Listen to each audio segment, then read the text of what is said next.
Alors bonjour tout le monde, c'est Michel pour le cours 4B4. Aujourd'hui, on va parler de l'introduction à la création des murs. On va reproduire ce qu'on voit ici, c'est un chalet avec des dimensions précises. Euh, on va aller sur Revit, on va juste s'assurer que les élévations sont correctes. Alors on va regarder qu'on a le rez-de-chaussée, on a l'étage, on a l'appui des femmes. Alors nous allons commencer sur le niveau du rez-de-chaussée. On va aller dans l'onglet architecture, puis on va aller dans mur. On voit qu'il y a trois types de murs. Dans notre cas, on va choisir mur architectural. Et ici, on pourra entrer des spécifications, soit la hauteur ou bien profondeur. Profondeur, c'est tout simplement, on va entrer la hauteur du mur manuellement. Dans notre cas, on va déjà mettre une contrainte. Comme la contrainte inférieure qu'on voit ici, c'est le rez-de-chaussée, et contrainte supérieure, ça va être l'appui des fermes. On le retrouve aussi ici, contrainte supérieure et contrainte inférieure. Par la suite, on voit les lignes de justification. Nous, on va entrer nœud fini extérieur. Vous allez en savoir un peu plus ce que c'est exactement. Vous pouvez consulter le protocole. Revenons à notre dessin architectural. Alors, on a aussi l'option chaînée, c'est tout simplement dessiner les murs un à la suite de l'autre. Décalage, décalage tout simplement si on veut décaler d'un niveau ou de l'autre. Dans notre cas, ça s'applique pas. Alors, on va choisir ici le mur qu'on désire. Dans notre cas, on va commencer comme mur générique de 100 mm. Alors, on va commencer avec les dimensions qu'on a déjà, 8900.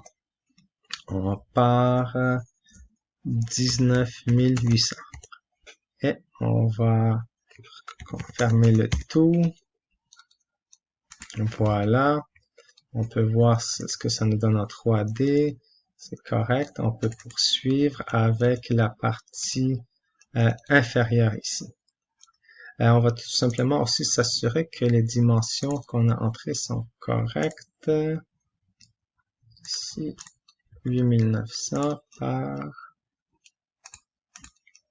19 800. C'est correct. Alors, on va enchaîner avec le restant. On va retourner dans nos murs. Cette fois-ci, on continue avec le mur générique. On va dessiner plus ou moins la grandeur et on va ajuster par la suite. Alors, ça nous donnerait quelque chose comme ça. On regarde le dessin. Alors, on a 3000, 5500 et 3000 en bas. On va juste ajuster tout ça.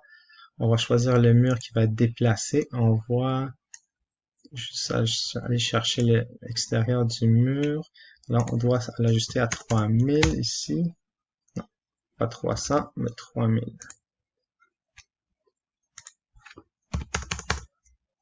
3000, voilà. On va aller voir l'autre côté. L'autre côté, c'est la même chose. Nous, on cherche à avoir 13 800. Ici, en 13 200, on a 13 800. Alors, il nous reste tout simplement aller chercher le 5500 qu'on trouve ici. Ici, nous allons encore une fois aller chercher l'extérieur du mur, 5500. On va s'assurer encore que c'est correct, les dimensions. On va aller chercher les dimensions ici. Ici, 5500, 3000.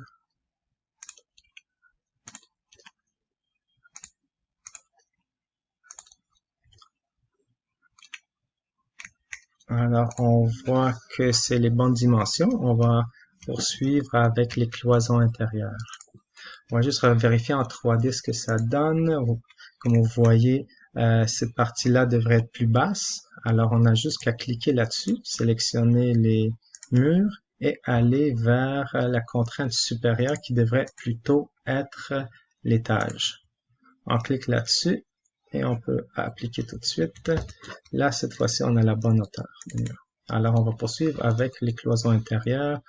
On recommence dans le mur. Cette fois-ci, on va aller dans les cloisons intérieures 79 mm. Comme tantôt, on va dessiner à peu près et on va par la suite l'ajuster. On avait un mur comme ça et un autre comme ça.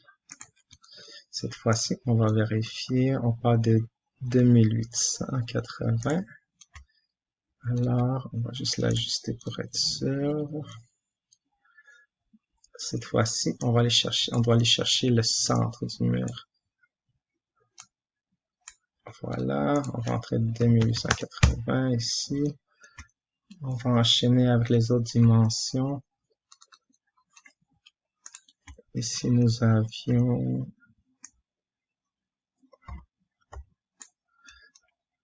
1660, comme ça.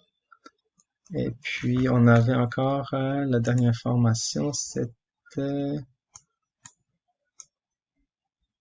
On devrait avoir 980 ici du centre-centre.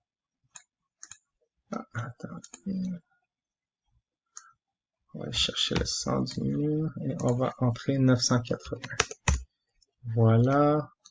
On va vérifier maintenant pour celui-là qui la distance devrait être de 4000, centre-centre. On va l'ajuster ici.